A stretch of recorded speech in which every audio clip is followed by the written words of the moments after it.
hizo siervo siendo rey.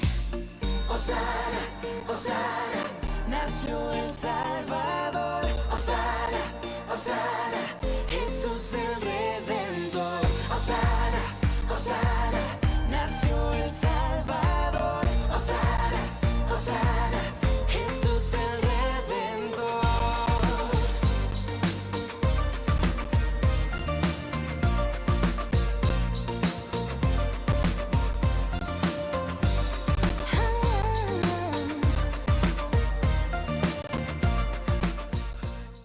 Hola, bienvenidos a estos podcasts de verdad y vida. Es un tiempo de calidad que dura para siempre. Qué bueno que estén conectados a través de su dispositivo, ya sea un celular, una tableta o, por qué no, hasta en un monitor, en una televisión.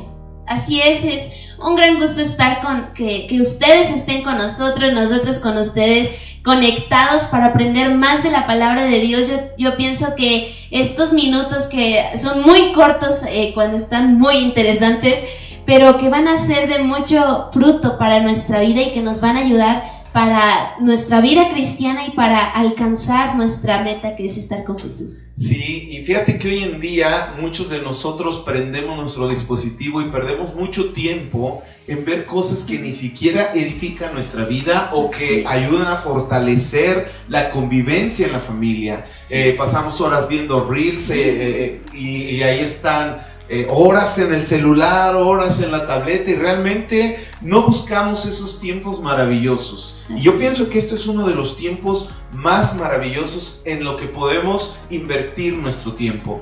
Y el día de hoy, Helen, vamos a hablar acerca de lo que es el arrepentimiento y qué es lo que conlleva el arrepentirnos y cuál es la herencia más hermosa y más maravillosa que puede recibir un ser humano. Y para empezar y entrar en este tema, yo quiero que me ayudes a leer Marcos capítulo 1, del versículo 1 hasta el versículo 15, por favor, Helen. Principio del Evangelio de Jesucristo, Hijo de Dios, como está escrito en Isaías el profeta. He aquí yo envío mi mensajero delante de tu faz, el cual preparará tu camino delante de ti. Voz del que clama en el desierto, preparad el camino del Señor, enderezad sus sendas. Bautizaba Juan en el desierto y predicaba el bautismo de arrepentimiento para perdón de pecados. Y salían a él toda la provincia de Judea y todos los de Jerusalén, y eran bautizados por él en el río Jordán, confesando sus pecados. Y Juan estaba vestido de pelo de camello y tenía un cinto de cuero alrededor de sus lomos, y comía langostas y miel silvestre. Y predicaba diciendo: Viene tras mí el que es más poderoso que yo, a quien no soy digno de desatar encorvado la correa de su calzado. Yo a la verdad os he bautizado con agua, pero él os bautizará con Espíritu Santo. Aconteció en aquellos días que Jesús vino de Nazaret de Galilea y fue bautizado por Juan en el Jordán. Y luego, cuando subía del agua, vio abrirse los cielos y al Espíritu como paloma que descendía sobre él. Y vino una voz de los cielos que decía: Tú eres mi Hijo amado, en ti tengo complacencia. Y luego el Espíritu Santo le impulsó al desierto, y estuvo allí en el desierto 40 días, y era tentado por Satanás, y estaba con las fieras, y los ángeles le servían. Después que Juan fue encarcelado, Jesús vino a Galilea predicando el evangelio del reino de Dios, diciendo: El tiempo se ha cumplido y el reino de Dios se ha acercado. Arrepentíos y creed en el evangelio. Claro, aquí podemos ver que hay alguien que está anunciando la venida de nuestro Señor Jesucristo, y él es Juan el Bautista. Y Juan el Bautista dice que él no es digno de encorvarse para desatar el calzado de sus pies.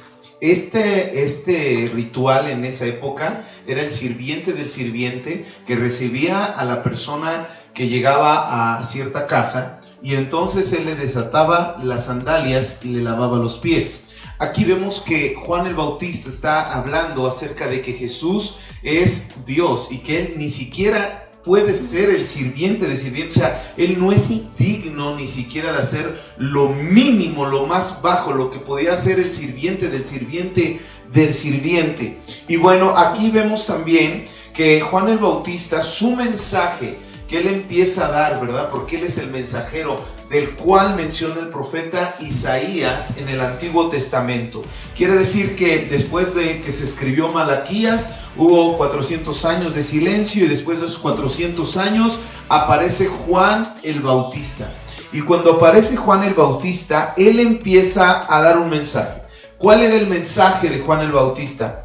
Abandonar el pecado y volverse a Dios para el perdón de pecados. Aquí podemos ver que él lo anuncia. Y cuando él lo anuncia, después Jesucristo viene para cumplirlo, porque lo ratifica posteriormente y da el mismo mensaje, que arrepiéntanse porque el reino de los cielos se ha acercado. Y aquí también vemos algo que es lo que representa este hombre en la palabra de Dios. ¿Qué es lo que representa Juan?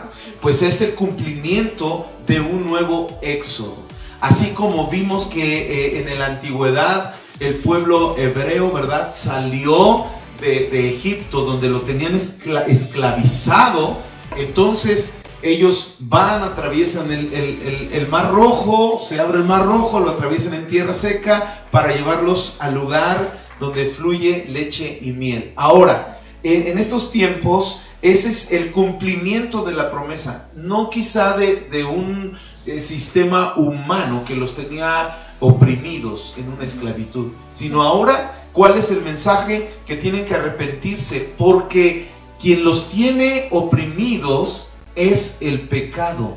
Quien los tiene esclavizados, como los egipcios a los hebreos en esa época, es el pecado. Ya quizá no sean seres humanos, pero sí es el pecado, las acciones de las personas. Y aquí es donde se cumple este éxodo. Y vemos como Juan lo anuncia y Jesucristo viene y él lo corrobora. Y aún Jesucristo, ¿verdad?, pone en alto a este hombre que es Juan el Bautista.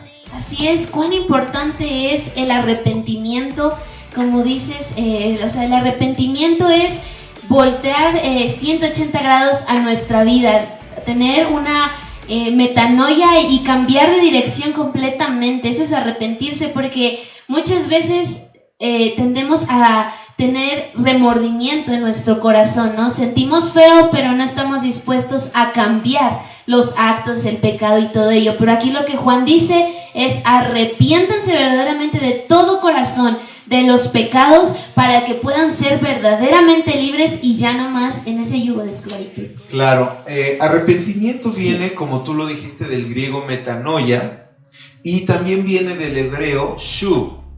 Y esto significa un movimiento de retorno, y esto es dar la vuelta hacia Dios, o sea, regresar hacia Dios. Va a un camino, se va hacia un camino equivocado, se tiene que hacer un retorno para regresar a Dios. Entonces, esto es el arrepentimiento, tenemos que entenderlo, porque ¿cuántas de las veces no vemos en la televisión algunos delincuentes que son tomados por la ley, por la justicia, y los vemos ahí y ellos no están arrepentidos? Ellos tienen lo que tú acabas de decir, porque ellos están diciendo: ¿cómo me fui a equivocar en esta acción? Tenía que haber actuado de esta forma y por mi tontería me agarraron, pero ahora que salga no voy a cometer el mismo error y voy a seguir haciendo las mismas cosas. Entonces eso es solamente, no es un arrepentimiento, sino solamente es un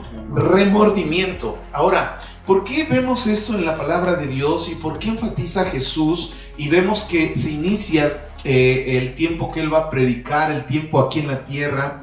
Jesús inicia su ministerio con el arrepentimiento. Juan lo anuncia y Jesús lo vuelve a decir: arrepentíos. Y vemos atrás los profetas que están en el Antiguo Testamento, y todos iban hacia la ciudad, hacia los reyes, y les decían: arrepiéntanse de sus pecados, porque si no se arrepienten va a venir un juicio.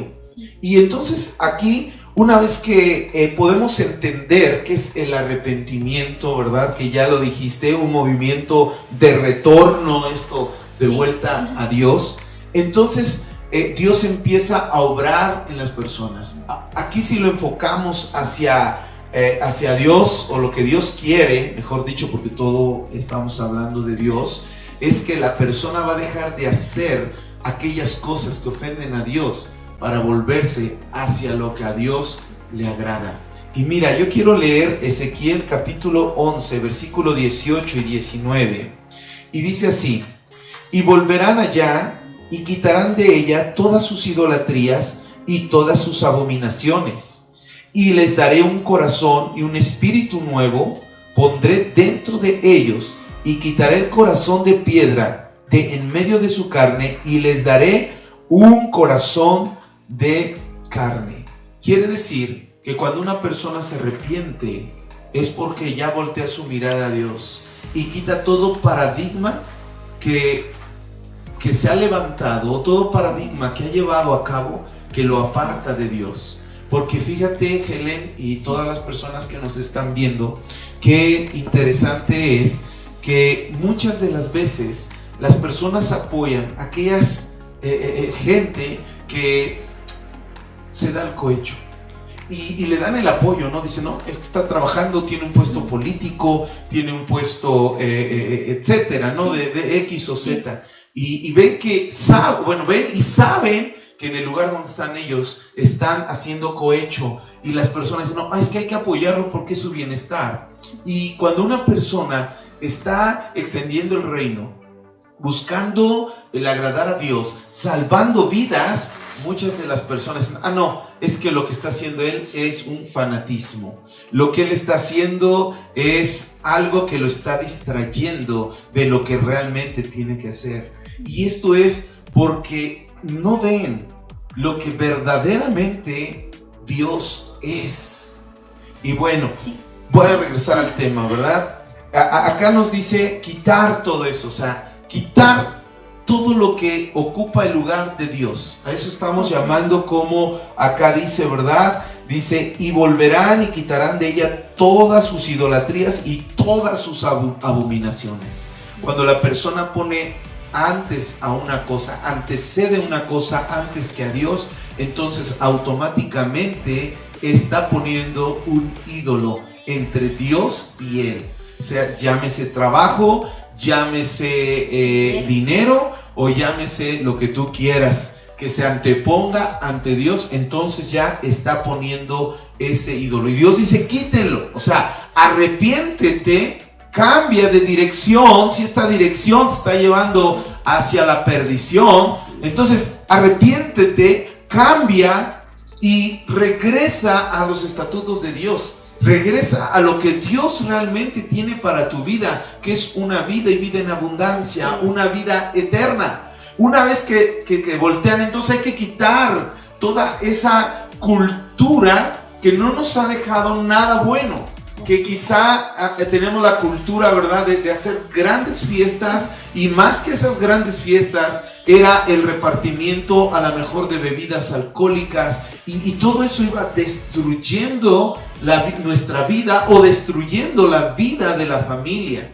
Entonces es quitar todo eso, quitar todo altar, quitar todo ego y volvernos a Dios. Y dice que Dios nos pondrá un corazón de carne. Wow. Quitará ese corazón de piedra, ese corazón que está cerrado, hermético, está, ¿cómo te puedo decir?, de hierro, que no permite, que no percibe las cosas de Dios y lo que Dios tiene para las personas. Así es. Entonces en este versículo destaca que lo que ponemos antes que a Dios endurece nuestro corazón cada vez más, porque no permite que tengamos una relación, como decías, una relación genuina con el Señor, sino que es un corazón duro de piedra que ya difícilmente puede creer, difícilmente puede avanzar, difícilmente puede tener fe por esas idolatrías y cosas que hemos puesto por delante en vez de a Dios. Entonces debemos quitar todo ello y pedirle al Señor que derribe todo muro que haya en nuestro corazón, toda piedra, para que podamos ver más allá y podamos tener una relación genuina con el Señor, podamos disfrutar de las bendiciones que Él nos da y tener esa fe que puede percibir mucho más allá y que cree fielmente en el Señor. Así es. Yo quiero que vayamos a Joel 2:28 Es algo muy padre esto. Y dice aquí en Joel capítulo 2, versículo 28, y después de esto derramaré mi espíritu sobre toda carne, y profetizarán vuestros hijos y vuestras hijas, vuestros ancianos soñarán sueños, y vuestros jóvenes verán visiones. Aquí vemos algo. Primer punto, volvemos a retomar, el arrepentimiento, la metanoia, ¿verdad? Lo que habíamos dicho, el shuv, el retornar hacia los caminos de Dios. Después de esto, quitar todo altar que hemos levantado en nuestra vida que antecede a Dios, o sea, que está antes que Dios.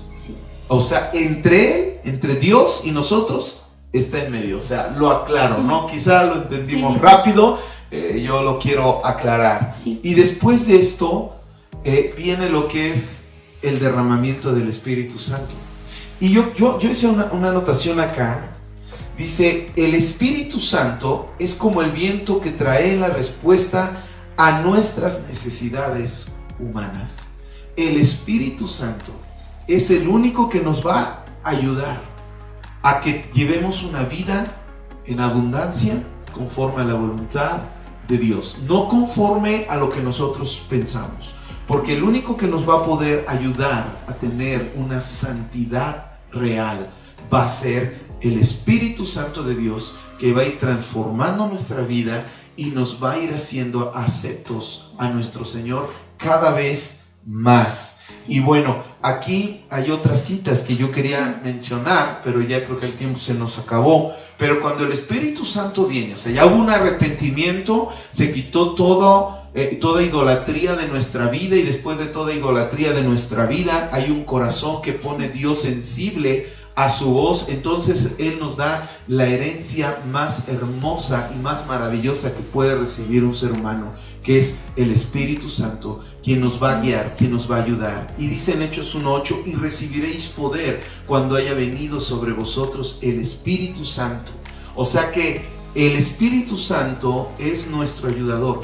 El Espíritu Santo es una persona, Él es el consolador, Él está con nosotros. Jesucristo y el Padre están en nosotros por medio del Espíritu Santo de Dios. Y Él es el que nos va a ayudar a que nosotros podamos entender y comprender la grandeza de nuestro Dios. Por eso dice en Efesios, ¿verdad? Que Dios nos va a dar un espíritu de sabiduría y de revelación del conocimiento de Él. ¿De quién? De nuestro Señor Jesucristo. Para alcanzar la plenitud, para alcanzar una vida en abundancia, tenemos que llevar estos pasos: el arrepentimiento, quitar la idolatría, recibir al Espíritu Santo de Dios, y entonces vamos a tener poder, vamos a poder tener esa vida y vida en abundancia. Así es, amén. Pues debemos ser sensibles al Espíritu Santo, porque cuando tenemos al Espíritu Santo hay una plenitud, como has dicho, una paz, un gozo, y a pesar de los problemas que se puedan enfrentar, el Espíritu Santo nos va a ayudar. Pero para ello quitemos toda dureza del corazón, toda idea de solo importa lo que yo digo, lo que yo pienso, y dejemos que el Espíritu Santo nos guíe en todos los aspectos de nuestra vida, teniendo fe y confiando en Él, y que esto pueda ayudarnos a crecer espiritualmente y crecer en la fe en nuestro Señor Jesús. Así es, Helen. Y bueno, pues si quieres conocer más de Dios, te invitamos a que escudriñes la palabra de Dios, y ahí te vas a dar cuenta de la importancia y del poder que hablamos, del poder que habla la Biblia, mejor dicho, de recibiréis poder cuando haya venido el Espíritu Santo, porque vamos a empezar a ver lo que son sanidades, vamos a empezar a ver milagros, señales y prodigios. Que Dios les bendiga y gracias por haberse conectado. Gracias, Dios les bendiga.